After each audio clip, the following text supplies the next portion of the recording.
ও বিমল দা,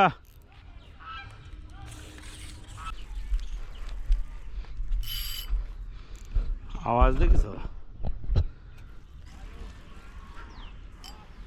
যাও, এইটুক মাছ তাই টানতেছে। গিলাস কাপ বসছে, এটা গিলাস কাপ। দাঁড়া, আগেতে দিন, আগেতে দিন, দাও এবারে দাও। এই বড় আছে না? নিয়ে আসো। হ্যাঁ, 7-8 কিলো না, 5-6 কিলো তো হয়ে যাবে। আমি 10 কেজি।